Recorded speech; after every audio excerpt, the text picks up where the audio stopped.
Good morning. Welcome to our Wisdom from Bible. So today we will continue to talk about the resurrection. So ngayon yung resurrection natin na na sinasabi is our to make our spirit alive again. Yan ang ibig sabihin, to make our dead spirit become a living spirit once again through the words of God. So, paano ba natin gagawin or ano ba yung mga kailangan or ano ba yung mga prinsipyo na masusunod para tayo ay ma-resurrect so that we can be resurrected. Ganun. So, as we have already discussed in the yung mga earlier videos na si Adan tsaka si Eva ay namatay, 'di ba? They became dead spiritually because they disconnected from God. They disobeyed, they forgot the warning of God to them that do not eat the fruit. So they ate the fruit and they died, not physically but spiritually. So because of that, people are dead spiritually. Ngayon, ang resurrection, that is to make the dead alive again, which means to make our spirit alive again, make our spirit be connected to God again. Kaya, God started His providence, His work, just after the fall of Adam and Eve. Nag-work kaagad siya in order to give life to His children again. So, ang ginagawa niya is to find people who are righteous from among the descendants of Satan. Yung siyempre yung mga anak ni Adam and Eve noon. Diba, they committed murder pa si Cain. Yung pinatay niya si Abel. So, nawala yung good side na si Abel is more on the side of God. So, nagkaroon na lang ng mga lahi ng mga kaparehas ni Cain na murderer. Tapos yung pangatlong anak nila is si Shem, I think Shem, na parang walang pakialam, gano'n. Just, basta mabuhay lang ako, I don't care. Gano'n na lang. Yung mga natirang descendants ni Adan tsaka ni Eva. Pero yung descendants ni Abel, na supposedly na yun yung mas malapit sa Diyos, ay nawala kasi namatay si Abel. Okay, so, Cain together with other brothers and sisters, mga anak ni Adam and Eve, na hindi naman sila talagang naging connected sa Diyos.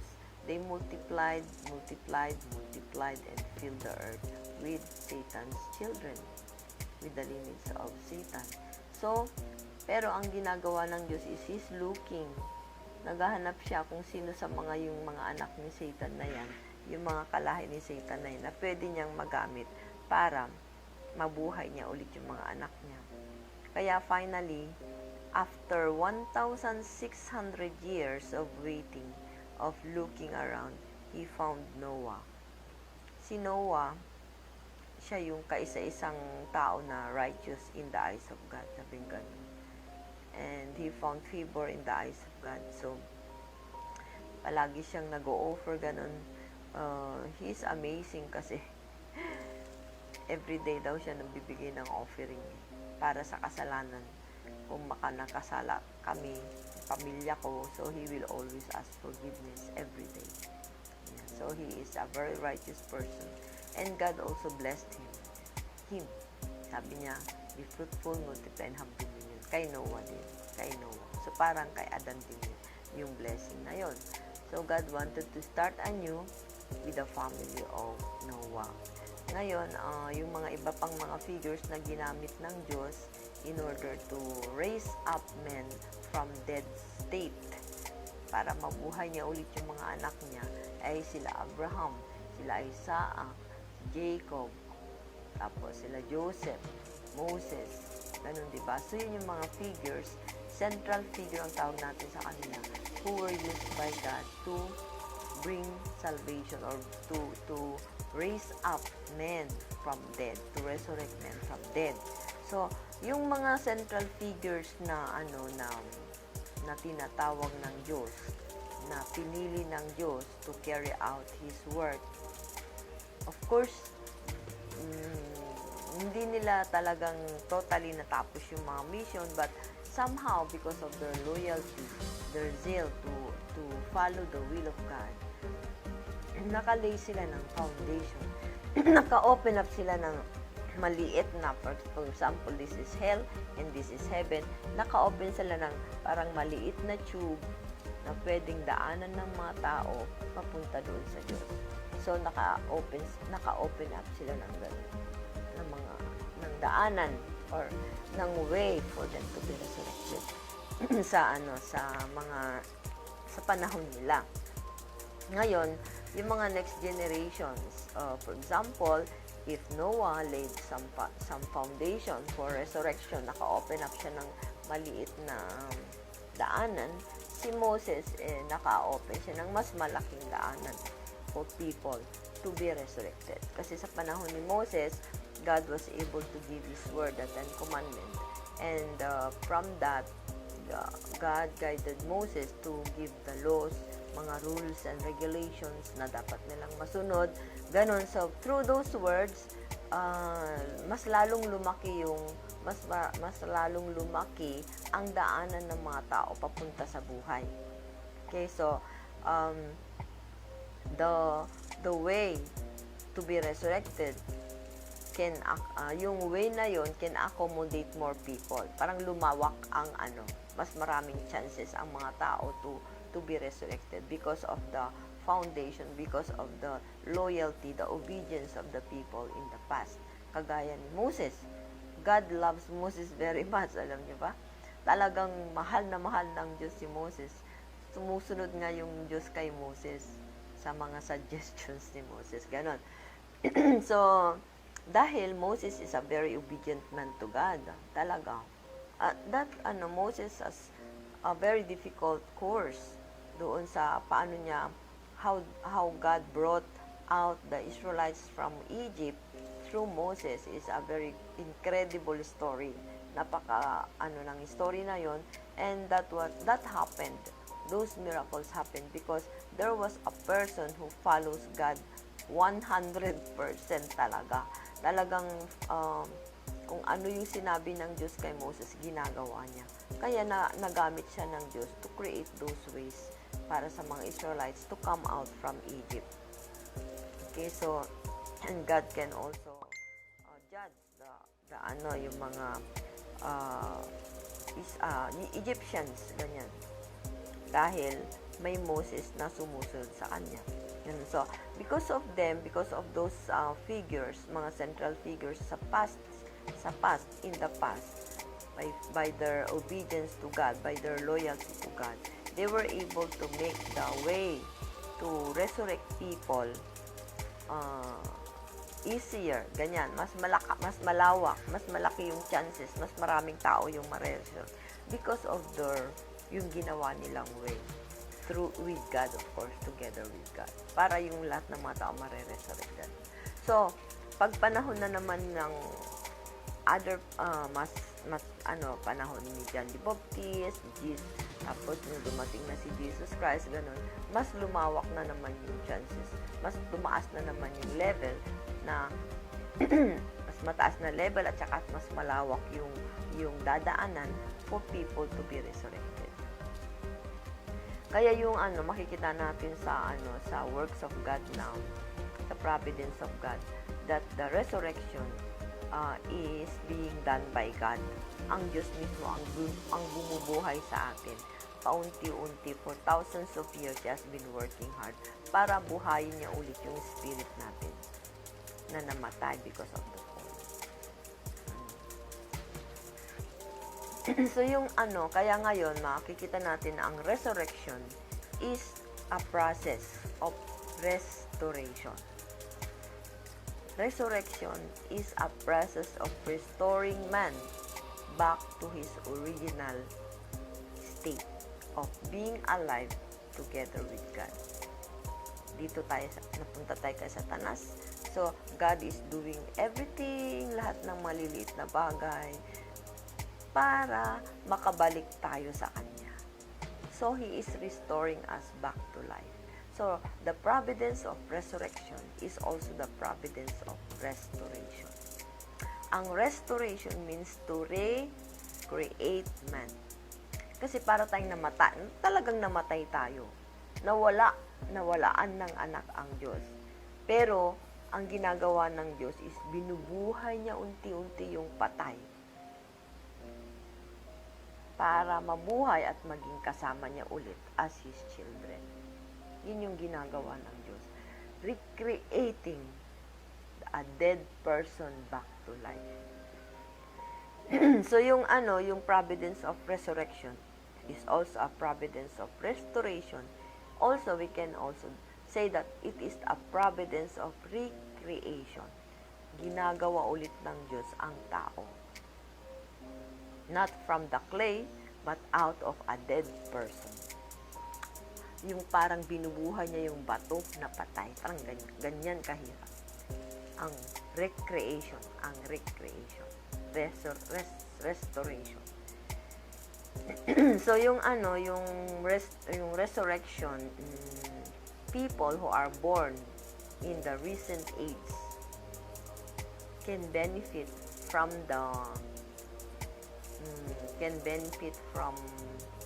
the works, yung mga foundations that was made by the past sages, by the past central figures who did their responsibility, though they may not have done it 100%, pero meron silang nagawa para sa atin. So tayong naipanganak ngayong modern age, mas malawak na yung paraan para sa atin to be alive, to be resurrected, kaysa sa panahon nila noon, panahon ni Noah, panahon ni Moses, ganun. Maliit pa lang yung daanan noon. Pero ngayon, mas medyo lumaki-laki na because of their sacrifices. So, we benefit from the age. Okay? Benefit from the age din. Yung resurrection natin ngayon is much easier than the people in the past. And that we benefited from the age, from the foundations. Okay? Tapos, ang pangalawa na dapat maintindihan natin na sa resurrection is that recreation din kasi ang resurrection, diba? Adam and Eve lost the words of God. Nawala nila yung words of God. Hindi nila nasunod yung sinabi ng Diyos noon na do not eat the fruit. That is representing the words of God, di ba? Do not eat the fruit. So they didn't keep that word. They lost it. Hindi nila yun nadala sa sarili. Hindi nila na-substantialize sa sarili nila. So, para mabuhay ulit yung tao, God has to give the words slowly to His dead children. Kaya noong Old Testament, nagbigay ng words ang Diyos sa pamamagitan through Moses, the 10 Commandments. Ano ba yung 10 Commandments? 5 do, 5 do not. Diba? Ganon. So, kung mga bata pa, kasi mga bata pa spiritually noon, baby pa yung mga spiritual level, so God has to give words according to the level of His children. Na dead pa nga, binubuhay niya pa sa pamamagitan ng salita niya. Kaya nga, whoever follows these 10 commandments can be resurrected on that level. Kaya pinupush niya yung mga Israelites noon, follow my words, bibigyan ko kayo ng reward, di ba?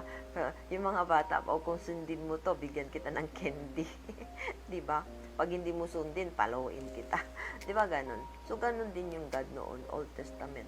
If you follow my words, then your life will be much better. Hindi masisira yung mga tanim mo, yung mga ganun, di ba? Yung ano pa yung mga promise ng God, your life, ay matatalo nyo yung mga enemy nyo. Kapag merong pumunta dito, ako ang I will give them to your hands, mga ganun ang sinasabi, as long as you follow my words, as you follow my commandments. Yun yung palaging condition ng Diyos, to follow the words of God. Kasi, yun yung magbibigay ng life sa kanila. So, if you don't follow, anong mangyari sa inyo? o ma-overcome kayo ng enemy nyo, you will become slaves, mahihirapan kayo, wala kayong pagkain, mga ganun, di ba? Yun ang tinuturo ng God noon. So, God is giving the words to resurrect people. Because we need the words. Yung words is the words of God. Word of God is life. Nagbibigay ng buhay yung salita ng Diyos. Talaga, powerful talaga yung salita ng Diyos. Kaya nga, di ba sabi dito sa Bible, i-review natin. Di ba sabi ni Jesus Christ, very truly I tell you, whoever hears my words and believes Him who sent me has eternal life. Di ba? Nakakabigay ng eternal life yung salita ni Jesus Christ. At saka, if you believe in the one who sent Him, that means to believe in God. You will have eternal life. Totoo yun. Hindi nagsisinungaling si Jesus Christ dyan. Okay, so yung words will give us eternal life. Okay, so that is how to resurrect. Kailangan natin ng words of God in order for us to experience resurrection. Pag hindi natin nare-receive yung words of God, we can never be resurrected. Ibig sabihin, we can never be alive. Hindi tayo mabubuhay ulit. Hindi natin ma-experience yung being alive with God. Pag hindi tayo nakikinig ng mga salita ng Diyos at hindi tayo naniniwala sa mga salita ng Diyos. Now, the third one is not only to believe in the words of God, but also to practice it. Diba, as we have already discussed in the previous videos that our body is will live if we have air, sunlight, diba? Yung air and sunlight are free, comes from the above, from God, free. Doon, siyempre everything comes from God, pero yung air and sunlight comes from above. And we need water and food from below. Okay? So, positive and negative yan. So, pag meron tayo ng apat na elements na yan, the air, sunlight, water, and food, buhay na buhay tayo physically. How about our spirit? Ano ba yung nakakabuhay sa spirit natin? First is the air of our spirit. What is the air for our spirit? Is the love of God. So, we also have to experience love. Yung pagmamahal ng Diyos sa pamamagitan ng pagmamahal ng ating mga magulang, from our parents, in the family, from our children, mga ganon. So, yung love na yun is centered, God-centered love. Yun yung kailangan ng spirit natin. Ano pa yung kailangan ng spirit natin? Sunlight. What is sunlight? Sunlight is giving light. Ibig sabihin, nagbibigay kaliwanagan. Ano yung kaliwanagan na kailangan ng spirit natin? Kaliwanagan, meaning truth. Truth. We need the words of God din. That is what our spirit needs, the words of God. Kaya nga kailangan natin ng words of God. Yung second na kailangan natin sa resurrection, the words of God. Yung how about the other one? So the words of God, love of God, these are all free, diba? Binibigay na free yan sa atin. How about yung iba pang kailangan ng spirit natin? We need, we call it yung food for our spirit. Ano da ba yun? Yung food na water and food for our spirit is the vitality elements that comes from the good actions of our body. You know, pag gumagawa ka ng mabuti, good action, di ba, sumasaya ka. Medyo nagiging, feeling mo maganda, ganyan. Why? Because that is our vitality elements and that is what our spirit needs. So, yung spirit natin kailangan ng mga vitality elements that comes from the good actions of our body.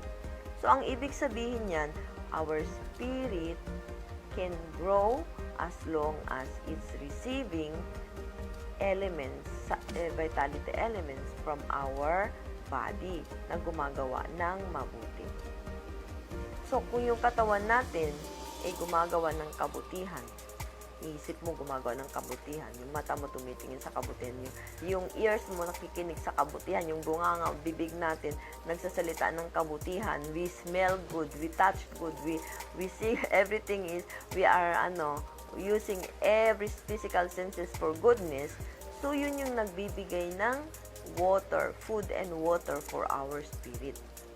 Ibig sabihin, our spirit cannot live, cannot grow, cannot grow, cannot develop without the physical body. So, ang pangatlong kailangan natin for us to be alive again, to be resurrected, is our body. So, without this body, mahihirapang mabuhay yung espiritu natin. Because the vitality elements are the like negative elements. Ang positive elements are the words of God, the love of God. And the negative elements that is needed by our spiritual self is the good actions of our body. So, kung yung katawan natin nawala na, it's not easy for our spirit to grow. Okay? So, we need our physical body for resurrection. At saka yung pangatlo is that we grow step by step. Hindi tayo kaagad biglang matured sa spiritual aspect natin. Magdadaan muna tayo sa baby spirit. Ano ba yung baby spirit? Kapag yung tao may baby spirit, yung sarili lang niyang iniisip niya. O, di ba? Yung mga baby, pag nagutom siya, yun lang, tiyan yung nararamdaman niya. Bahala dyan kung anong ginagawa niyo dyan. Basta ako gutom, kakain ako. Parang ganyan, di ba?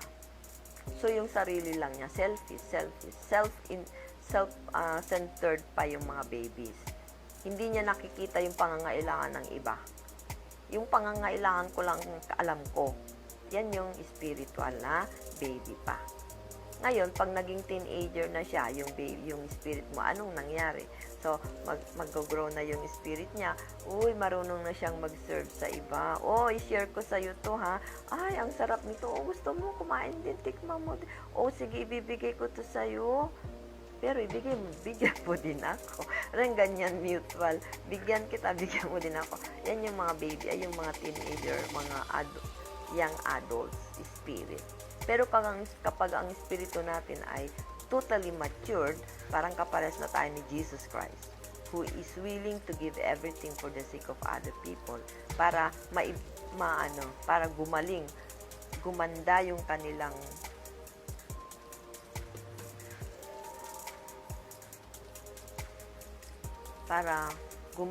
kanilang buhay. Tutulungan nila siya. Ganun yung espiritu na matured. So, unti-unti rin yung pag-resurrect natin. Hindi bigla, pum, doon ka na kaagad sa langit. Hindi ganun. Okay?